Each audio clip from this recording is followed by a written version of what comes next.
Hey guys, welcome back to Sports with Mono and Mono. It's September 11th, 2022, I'm Mono.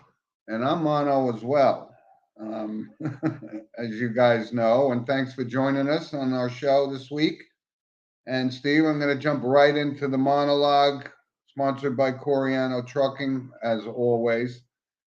And it's September 11th, which, when obviously this is a sports show, but it's a very somber day in this country's history. And I just wanted to make sure that, we prioritize our things. And today is like I said, a very difficult day for everybody that was impacted 21 years ago at the World Trade Center and Shanksville, Pennsylvania, and of course the Pentagon. And, we all know somebody that was affected by it. We were all affected by it. And it would be an injustice to our loyal listeners not to recognize this day in our nation's history.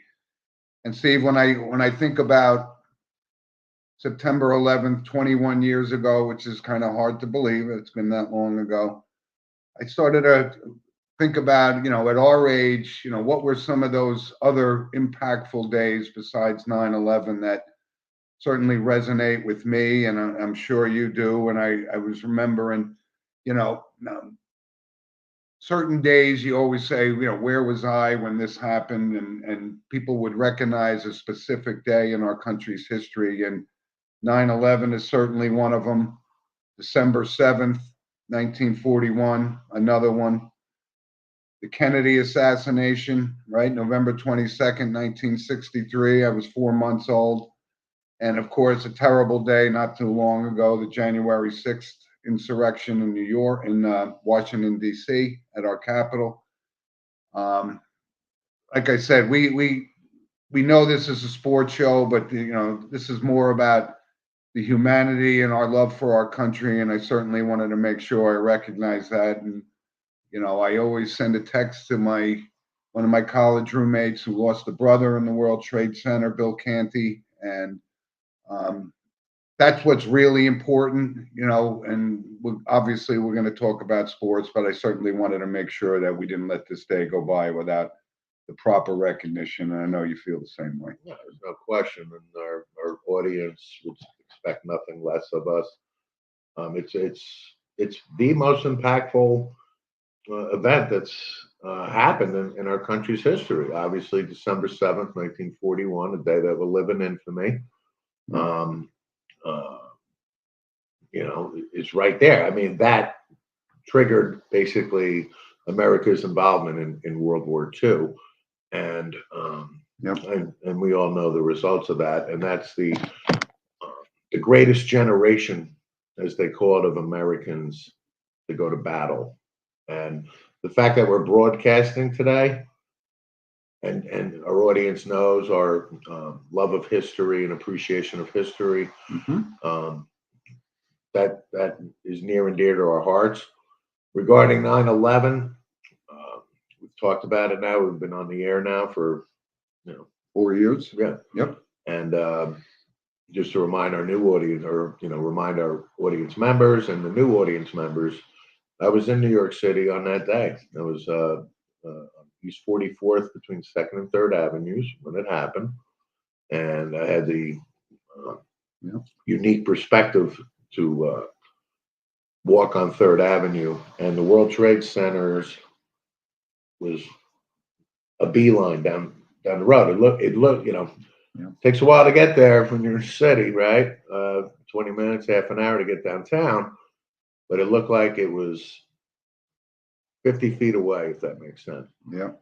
And the emotional impact was so surreal. Remind the quietness, the just unbelievable. This is happening. I'll never forget that. And I could be here for 7 hours telling about it. Yep. I lost people, and a lot of people know somebody that knows somebody, that type of thing. Yep. So yeah, today is extremely impactful. And right before the show, they have been announcing the names of those lost. Yep. And Regarding where were we on certain days, there's two things I will say. The 93 World Trade Center bomb, okay, was another impactful thing. And that was really the precipice of what transpired a decade later, okay? Yep. And then the other one I will say is the assassination attempt on Ronald Reagan in 1980. I was 15 years old. I was actually with my mother. We were watching TV. I forget, she's a soap opera fan. 81, I think. Huh? Right, I'm sorry, Yep. 81. And, interrupting news, etc. And Ronald Reagan got shot. And, Jim Brady and those that were, their families devastated. But the point is, Reagan live, or not live, or the footage shortly thereafter of him being pushed into the limousine, and it didn't look like it at first, like he wasn't shot, thank God, or something. But I tell you, Ronald Reagan came awfully, awfully close to losing his life. Yep. But I'll remember that as another very, very impactful thing. You were alive. I'm born January 16th, 1965, so I wasn't alive during the Kennedy assassination, and well, it certainly changed the course of history as well, and it was, and a couple other presidents, had McKinley lost his life, Garfield. right? Yep. So anyway, it would have been remiss of us and just disrespectful to the people that lost their lives on September 11th, 2001. It's just a terrible day of day. mourning. It's a day of celebration. Yep. When I say celebration, it's America staying strong. Yep. But it's a day of mourning. It is. And a remembrance. So let's move on, Steve. Sports wise, I'm going to open this because I'm going to make an appeal to our listeners that, if you're not watching the U.S. Open Tennis Championships, then you're missing some great sports. And I got to tell you, this has been a great, great year for the U.S. Open. And I know it was the Serena Williams swan song kind of thing, and that was great as well.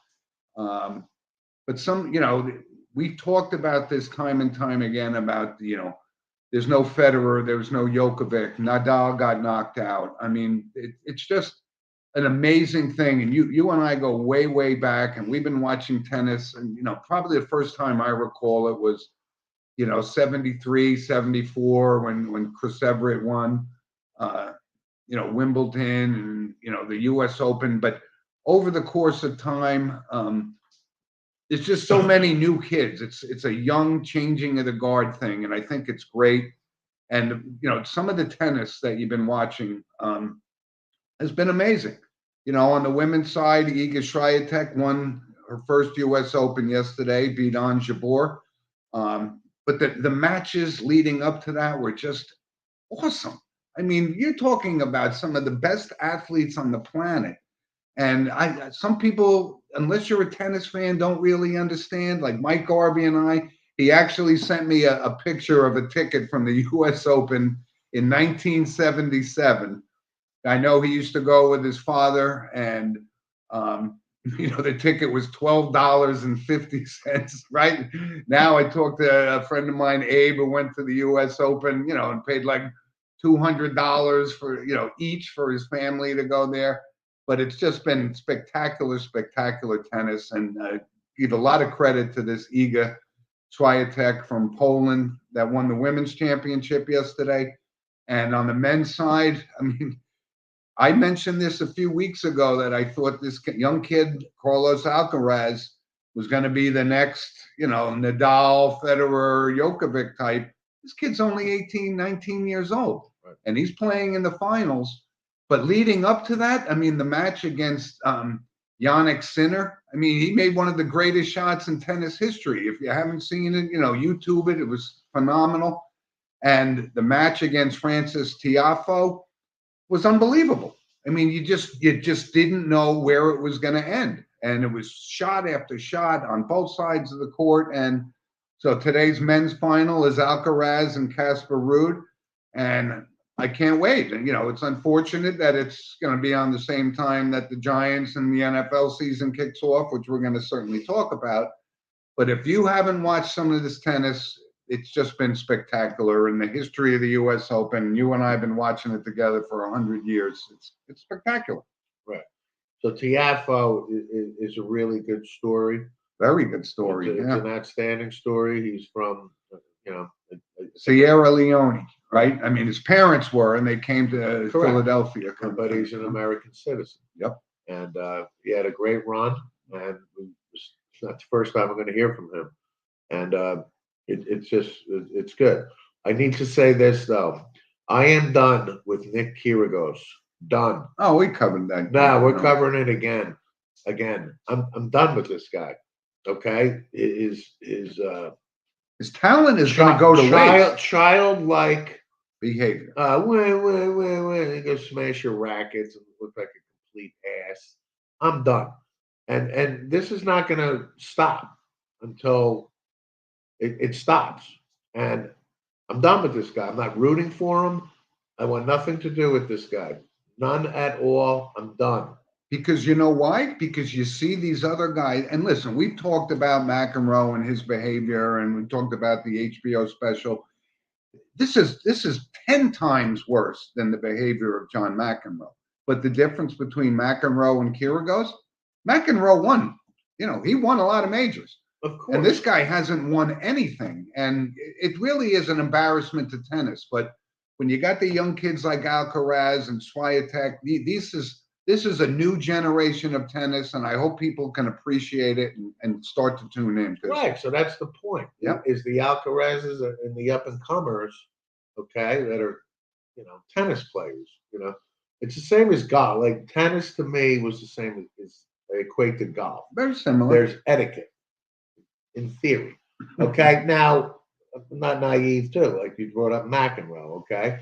So there's been plenty of instances going back now decades of outrageous behavior at the the referee, the tennis referee in the chair, like egregious behavior. But John McEnroe could get away with it, like you said. Why? Because he won. He won. Yep. Okay. But again, it's white.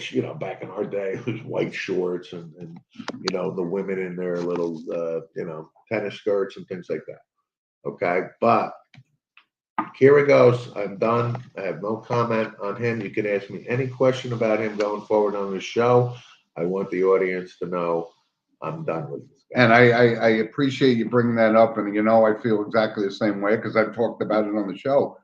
But this is about these kids today, that Alcaraz and Ruud final today, and Swiatek and Anjabur yesterday. It was just great tennis. But that's it in every sport, yep. Right? The torch is passed to the young generation. Yep. Otherwise, there is no history. Yep. Right. But we're seeing the momentum going, and the Serena story was great. But this is about these young kids today, and if you haven't gotten a chance to watch it, watch the finals today because it's great.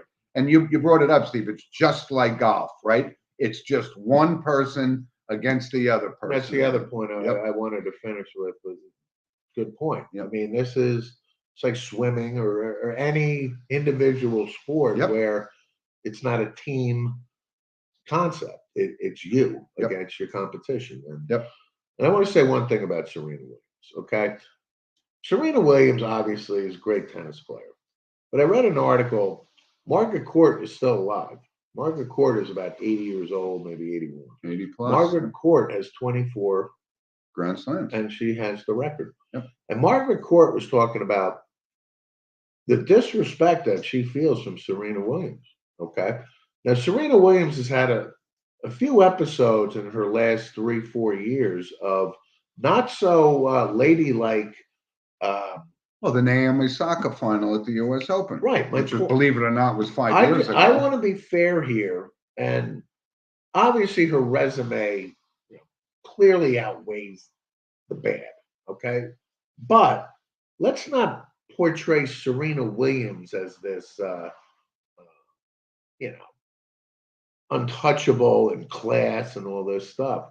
No, I want to bring that up. I want our audience to know that she's had her moments. And it's very similar to what you brought up last week about Aaron Donald. And you were right about Aaron Donald that obviously he's going to the Hall of Fame. He's one of the best Right. defensive He players. could retire tomorrow. Right, but he's had these instances which kind of tarnish a little bit the impeccable record. And it's a very similar analogy. And The I'm only glad that reason you I brought bring that it up is it's part of their journey. It's part of who they are. It's on film. You watch it live, right? So I'm not saying Serena's a bad person. I'm not saying that at all. Nobody's mistaken. But I want to acknowledge, okay, nobody's perfect. We're all human beings. We all have, things that we've done or whatever. But to put that into perspective, we talked about Iga Swiatek, #1 player in the world. She's just handled herself with class and dignity, no controversy, no nothing. Just going out, playing her game. And she's a #1 player in the world. Now she's a U.S. Open champion. Right. It's great. It's great. Yeah. Glad you brought that up. So, Steve, let's move on to college football because it was one hell of a day yesterday in college football. All right. You have a good time on this segment. I'm gonna take a break here. Well, let me jump right in. There were a couple of major stunners yesterday. And obviously, I watched the Notre Dame game. Got to lead with that, right? We're all in on the Marcus Freeman thing, but his first home game was, a shocker by the thundering herd of Marshall. And this better not be a Jerry Faust era. Oh, I know that's what we got to worry about. But no, I told you I was all in on him. I like his philosophy, but this was a shocker yesterday. And they kept Marshall in the game, and Marshall kept coming back, and it was major league upset. And here's what I'm going to say. Go ahead. The Fighting Irish of Notre Dame at home, playing the thundering herd of Marshall. It is completely, I don't care who the coach is, it is completely unacceptable to Marshall at home. It just really is. Okay? So Marcus Freeman has dug an 0-2 hole. And Notre Dame's done. I mean, they're toast for this year. Well, certainly as far as the national championship goes. Well, isn't that what it's all about? Or being one of the four? You know what I mean? And hopefully they turn it around quickly. Hopefully they run the table. Maybe they can be 10-2. Doubtful, maybe. But I'm looking at probably now 8-4. Yeah, I would think. Yeah, maybe. But again, Marcus Freeman, I'm not throwing him, to the curb yet. He has apparently either the #1, #2, or #3 recruiting class coming in. Yeah. And this guy can recruit, right? So, but yeah. I mean, you talk about a shocker. Unfortunately, I didn't get to see the end because I was busy doing life things. And but once the final score, I said, "Oh my God." Well, I watched it, and it looked, like they were going to start to get things under control. That Marshall hung in there. You got to give this guy credit. And then the coach of Marshall was very dignified, and in his post-game interview, it was excellent. But that wasn't the only upset, right? Right, but let me just finish on Marshall. Marshall coming into Notre Dame in this win, I could only imagine the atmosphere in the locker room, right? The plane ride back to campus, and today, I mean, they're on cloud nine, and they absolutely deserve to be. But that's what it's about. It's the old saying. That's why they play the game, right? They play the game. Any given Sunday, but in college football, any given Saturday. Correct. And yesterday was another shocker, right? And I can't say that I'm disappointed because I'm not a Jimbo Fisher fan, but Texas A&M, they lose to Appalachian State, right? I mean, hard to believe, but yes, it happened. So, I mean, come on. No, when I saw it, Appalachian State. What is Appalachian State famous for? Within a decade. 2 decades. They beat Michigan in the Big House. 2003 it was, actually. Whatever. It was. It seems like yesterday because of the magnitude of the upset. Yeah. But, yeah, Jimbo Fisher. Listen, I'm not a Jimbo fan, meaning I absolutely recognize his football acumen. He's talented. He's the head coach. I get all that. No.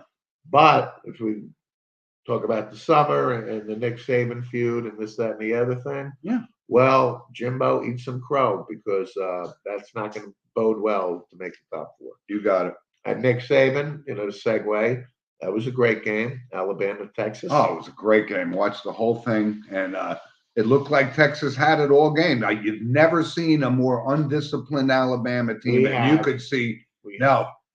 You could see Nick Saban. The smoke was coming out of his ears. 15 penalties, which is that's what I'm talking about. You've never seen anything like that, right? That's an un-Nick Saban like. But you got to give this kid Bryce Young credit, right? They kicked the field goal, Texas, to take the 1-point lead, and Bryce Young, the Heisman Trophy winner, which I think the world of. He's classy, cool, articulate, and he led them right down the field, and they got the game-winning field goal. And that was a big shoot for Nick Saban, big time, right? But you got to give Sarkisian credit. He had. And I will say this, that kid Quinn Ewers got hurt early, so they bring in Hudson Card, right, who Ewers beat out for the starting job. Right.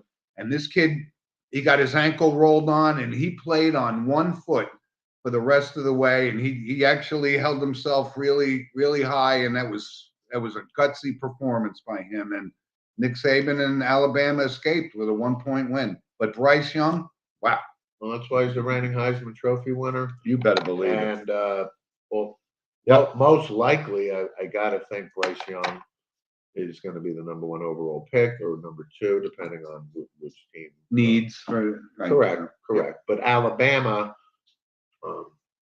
to escape on the road like that. All right, but it's also going to be a hellacious week of practice on the Saban. There is no rest for the weary here, man. They are going to get the wrath of Nick Saban. They're probably out there right now. Sunday, you think you're relaxing? You better believe it. It was great, but what a great weekend. Sorry, Abe, the Wisconsin Badgers lost at home to Washington State. There was a lot of good games, but something I want to note, and actually, our sister Mary Ellen brought this to our attention. Mark Stoops became the all-time winningest football coach at Kentucky, right? Normally known as a basketball school, but they had a former coach there. You may have heard of him, Bear Bryant, something like that. Bear Bryant. Yeah, I think he left Kentucky and went to Alabama, something like that. I've heard of him, I think.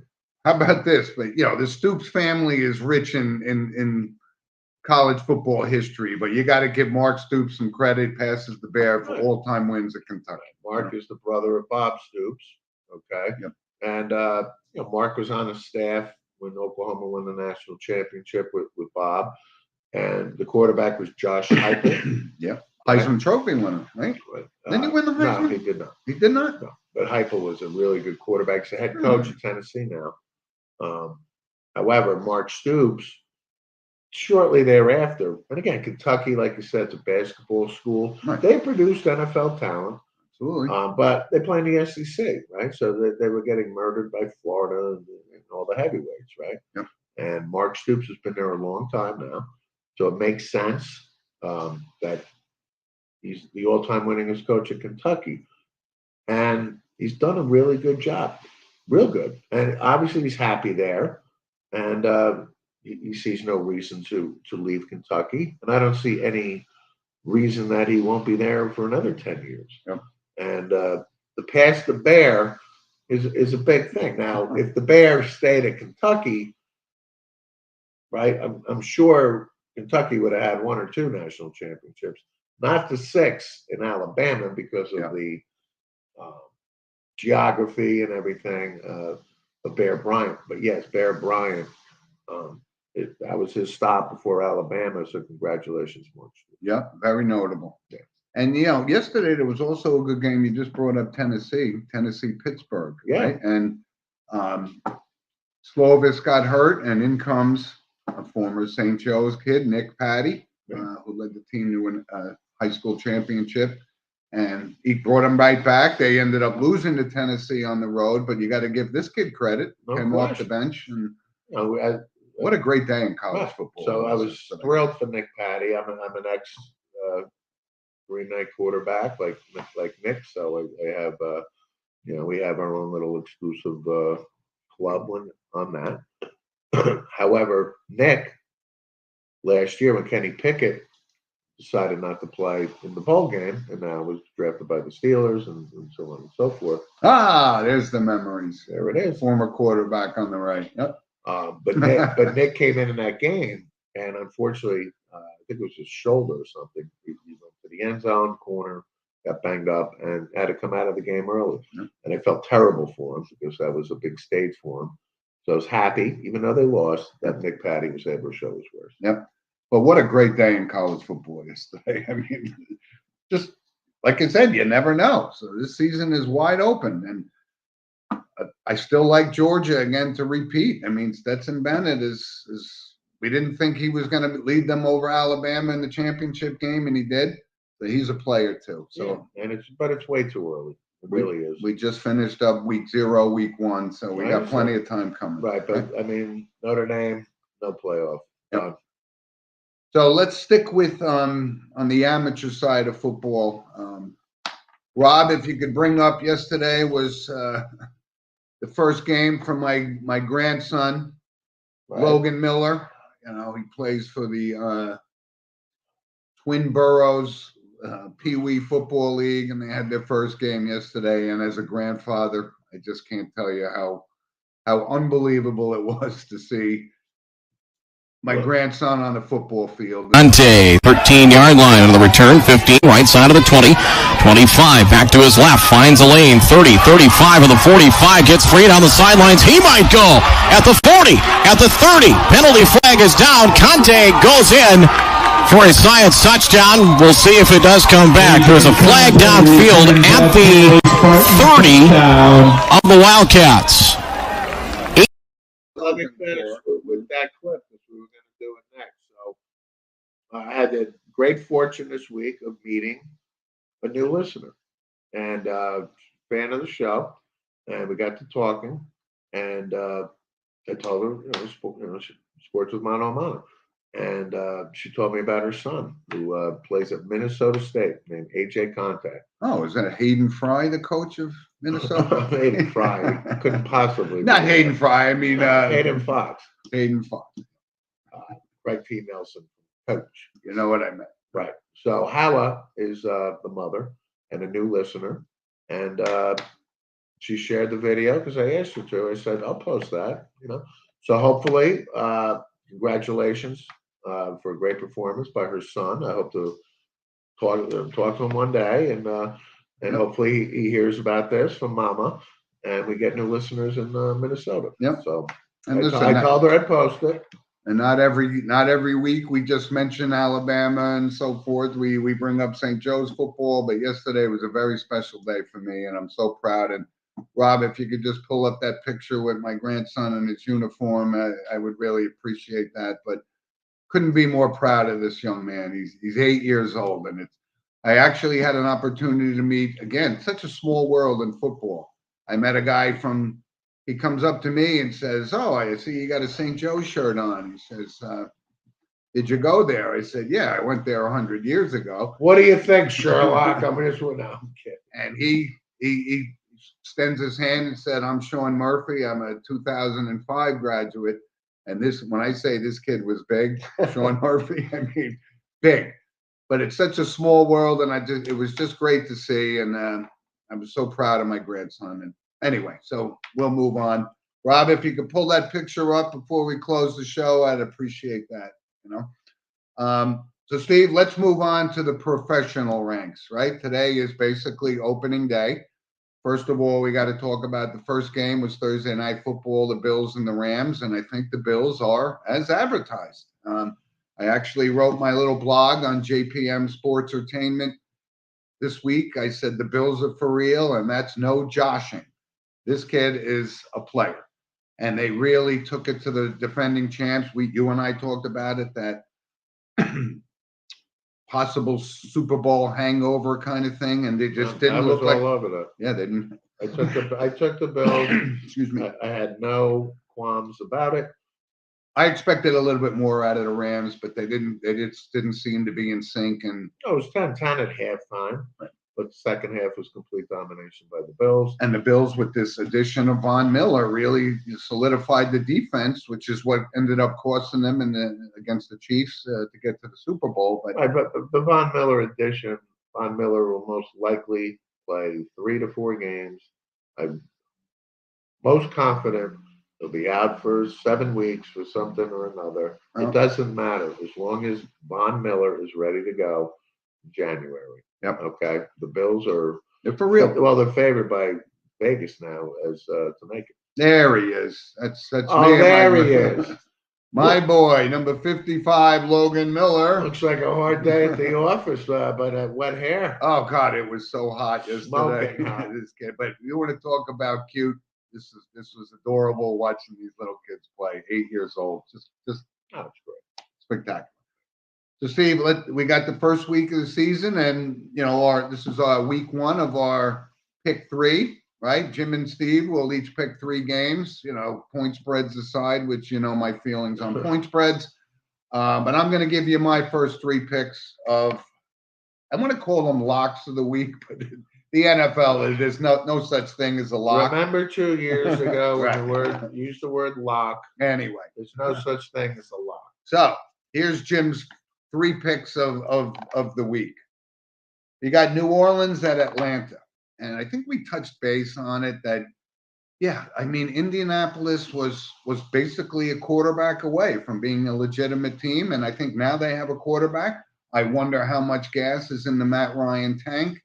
But they're playing Atlanta. And I think Atlanta is going to suffer from missing Matt Ryan. I don't think Mariota is the answer. So I'm going with the Saints over the Falcons this week as one of my first picks, lock of the week. Cincinnati, Pittsburgh, right? Lot of discussion about whether or not it should be Kenny Pickett or Mitch Trubisky, and we've seen Mitch Trubisky. Maybe he was, a product of crappy coaching in Chicago, which is quite possible. So he's got, and Rob just pulled it up, who I think is one of the great coaches certainly in the NFL today. And this guy hasn't had a losing record, Mike Tomlin, for many, many years. So he's going with Trubisky, and I think we'll end up seeing Pickett because, again, the quarterbacks don't stay healthy for 16 games a year or 17 games a year. So I'm going with Cincinnati, and I think Joe Burrow is he's hungry to get back, and I think that the Burrow to Chase combination is it's one of the best in the league. Yeah, it's one of the best in the league. So I'm going with Cincinnati over Pittsburgh as my second pick of the week. And my third pick of the week is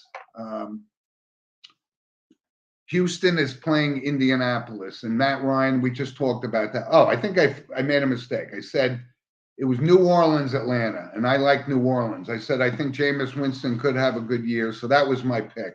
I'm taking New Orleans over that, and I'm taking Indianapolis over Houston today because Houston is just a team I have really certainly no confidence in Lovie Smith. So those are my 3 picks: New Orleans, Cincinnati, Indianapolis.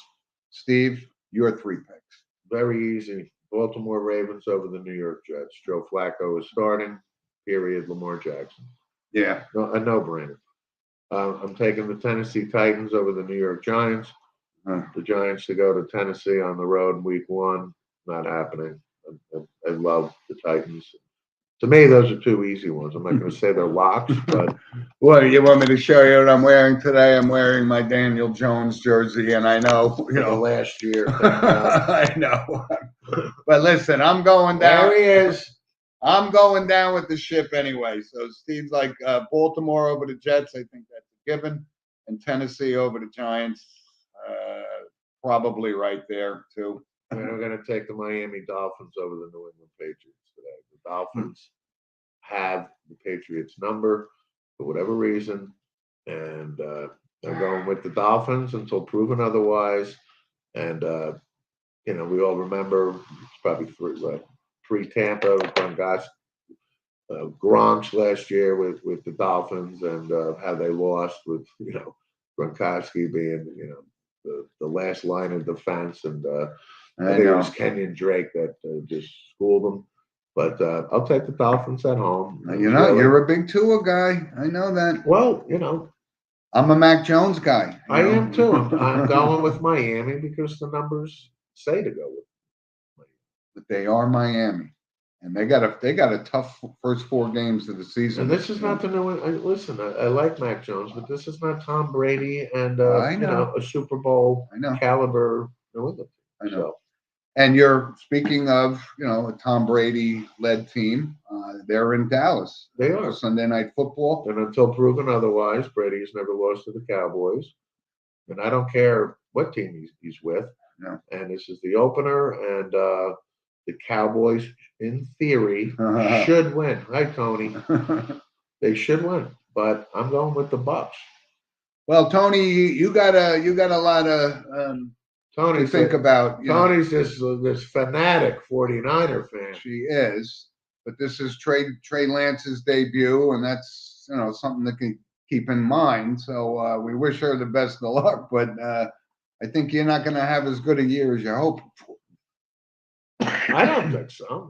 I think the 49ers are going to be formidable. I do. They got a good team. I know. Debo, defense, right? Trey Lance. Listen, if Trey Lance struggles to the point, which I don't anticipate. I like him. I'm pulling for the Jimmy kid. G. I'm pulling for the kid. They got Jimmy G. Jimmy G. Hey, Jimmy G, who's gotten to the Super Bowl. Hasn't won it. He's gotten them there. No. All right. I don't discount. I'll give him credit for I that. do not discount the 49ers. Nobody else seemed to be interested in him. They couldn't trade him for a bag of balls. Why? Why trade? I mean, for $30 million, you want to take that on? Especially Cleveland was the most logical or anticipated spot for what? 11 games? Right, but You want to obviously pay him $30 million for 11 games. Okay, well, they could have got him for $10 million because he only signed for 6 with the 49ers, which Right. is a smart move from a business perspective. My point is, no if you're question. trading for Jimmy Garoppolo, you're not trading for him to be a backup. You're trading for him to be your starting quarterback. And if he became the starting quarterback, it would have cost the team $30 million. Yeah.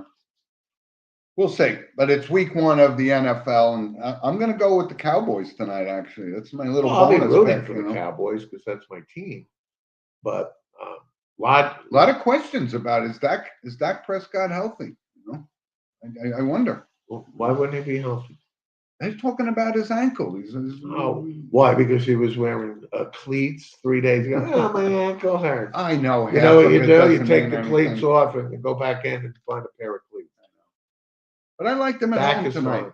Dak is I just don't have a lot of confidence in Tampa Bay. Brady aside, I just don't think Godwin is as good a wide receiver as everybody Yes, thinks. he is. I've seen him drop He more is balls good. in the past 3 seasons than any other receiver in the National Football League. and then he'll catch one. No problem. Right. My concern about tonight for the Cowboys is the loss of Tyron Smith. They are starting, right? Tyler Smith, our first-round draft pick out of Tulsa. Because Peters is already hurt or he's not ready to play. Not ready right? yet. He's 40 years old. I mean, he'll be in the lineup in about 3 weeks. Is Okay. my guess. Got it. But, folks, look for the left side of the line, and this Tyler Smith in particular. I just have this feeling it's going to be extremely ugly. This kid had 16 holding penalties I know. last year I at know. Tulsa. 16. But I just not.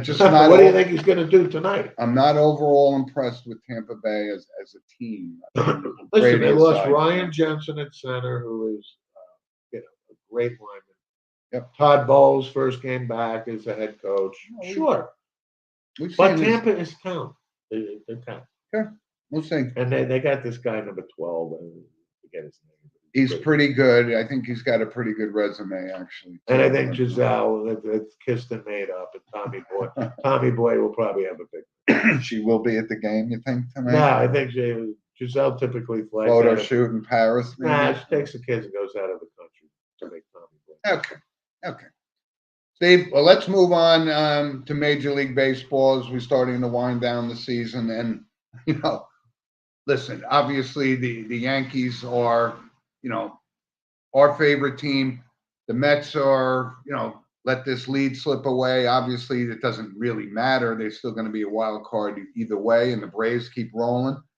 Scherzer's on the disabled list. There's a little controversy with DeGrom, whether he wants to stay, whether he's worth staying. He's not going. I know, but he only plays, 20 games a year. Well, that's that's a legitimate debate. But again, Colin, money is not an. It's not a money thing. It's not even a consideration. Okay. However, that's why DeGrom leaving the Mets, as great as this guy is, and this guy is lights out. No question. But are you going to pay him $50 million a year for 20 games? 15? Maybe games. Right. Not a lot of teams are going to do it, no matter how dominant he is.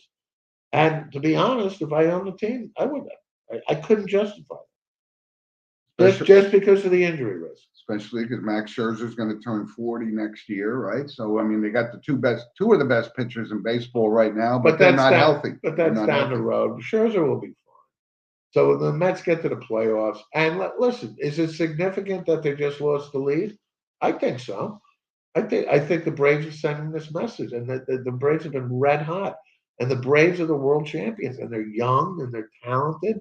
Yeah, I think from a psychological standpoint, if the Braves win the division, I think that could mess a little bit with the Mets' psyche. However, back to my point, I guarantee you, or most likely, Grom will be healthy, Scherzer will be healthy. So when you come playoff time down the stretch, right? I'm talking game one of the first round of the playoffs.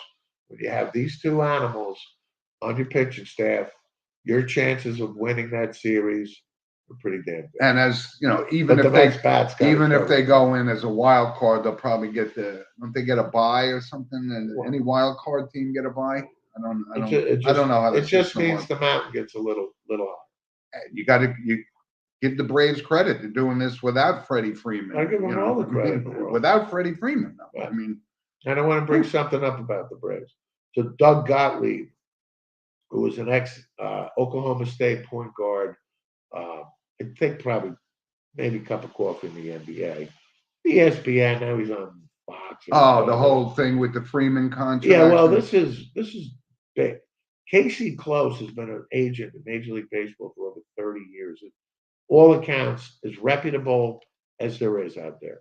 Derek Jeter's agent from day one till he retired. Yep. Okay?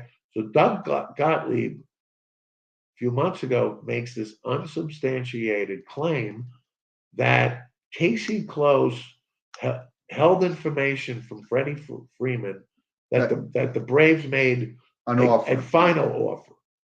And Casey Close went bananas. And to his credit, he did, right? So Doug Gottlieb is sitting there, I stand by my sources and all that. Like Doug Gottlieb, okay? Like on the surface, am I going to think of Casey Close or Doug Gottlieb? So this kind of went away. But this week, Doug Gottlieb, retraction and apology. Now, Casey Close could have continued with this. And so, he went to court. He was going to sue the hell out of him. Rightfully so. He would have won. But Casey Close, to his credit, all he wanted was an apology and the record set straight. Which he got. And Gottlieb did it, right? And it's over. But I wanted our audience to know Casey Close got his reputation back, which, unfortunately, that's what the libel laws and everything are there for. Yeah.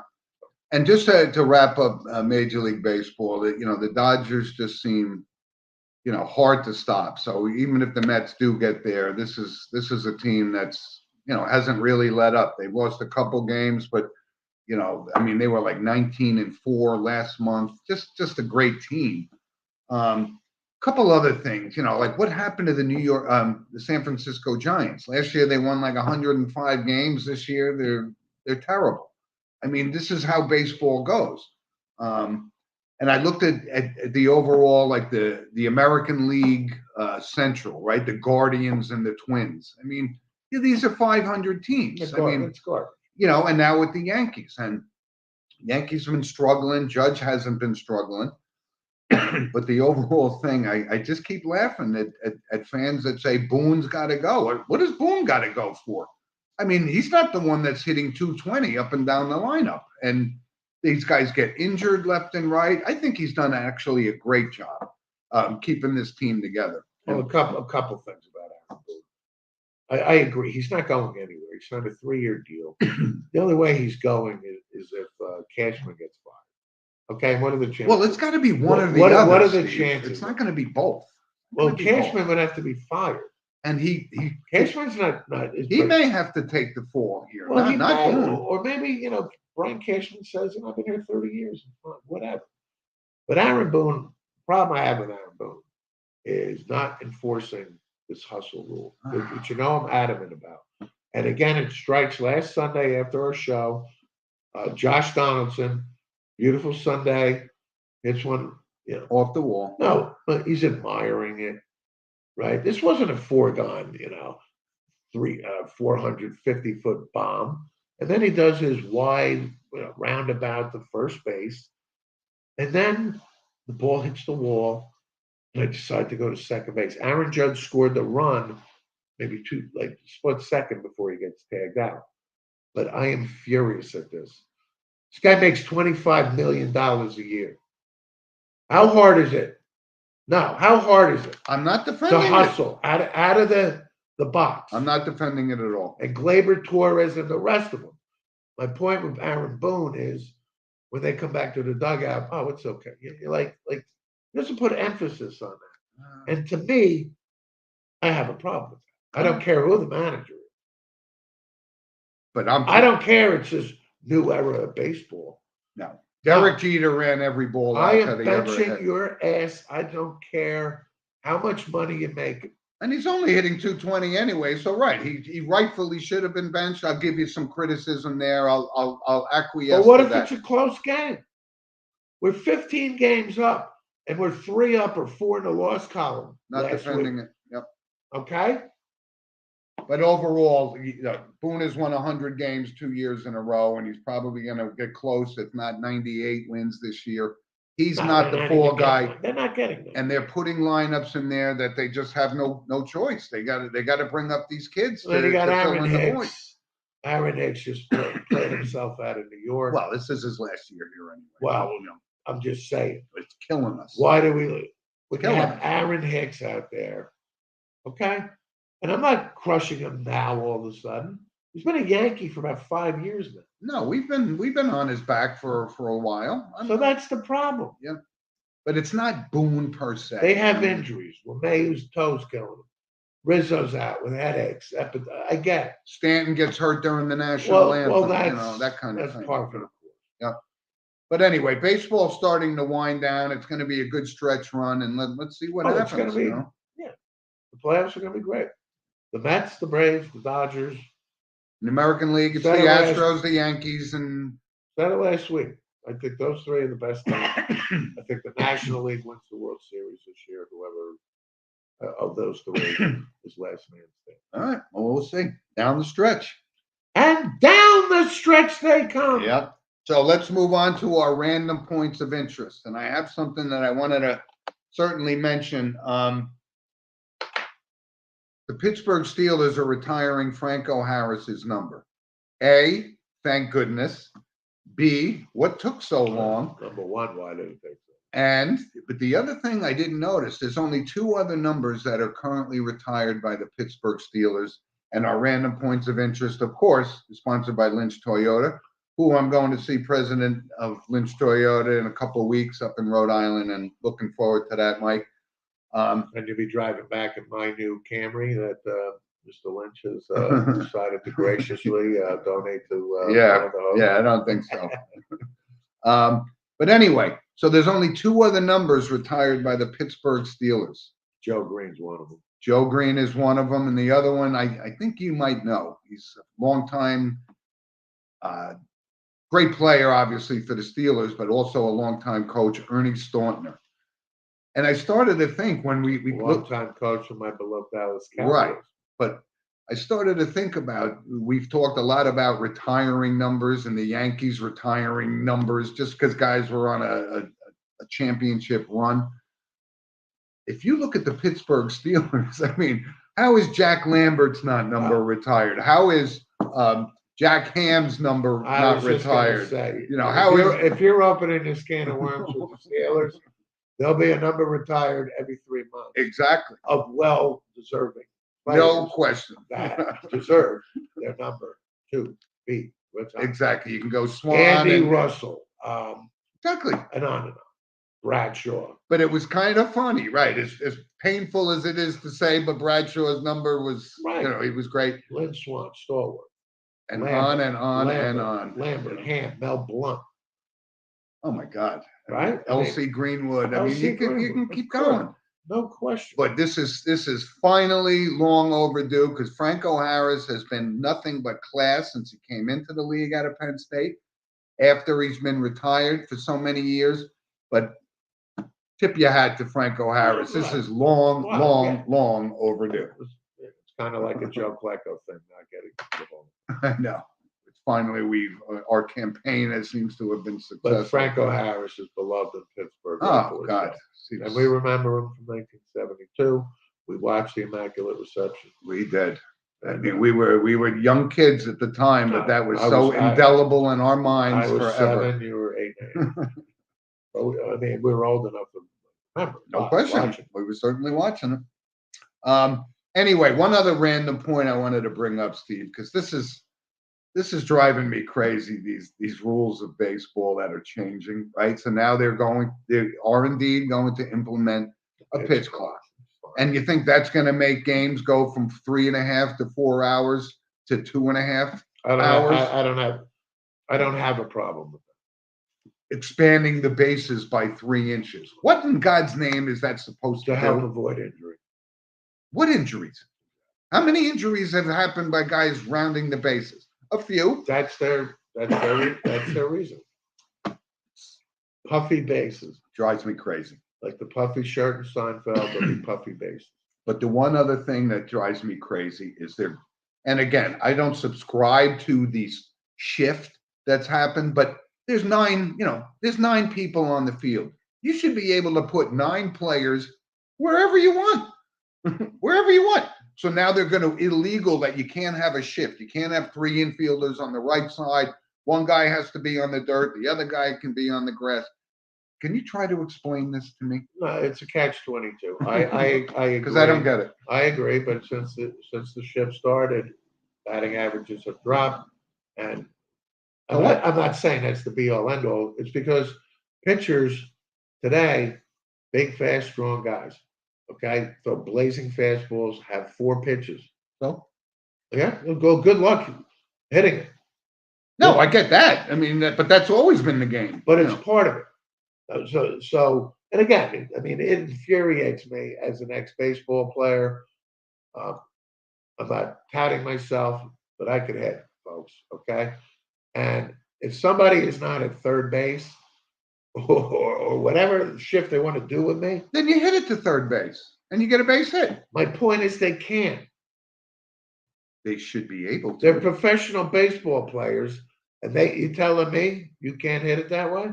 No. They can't.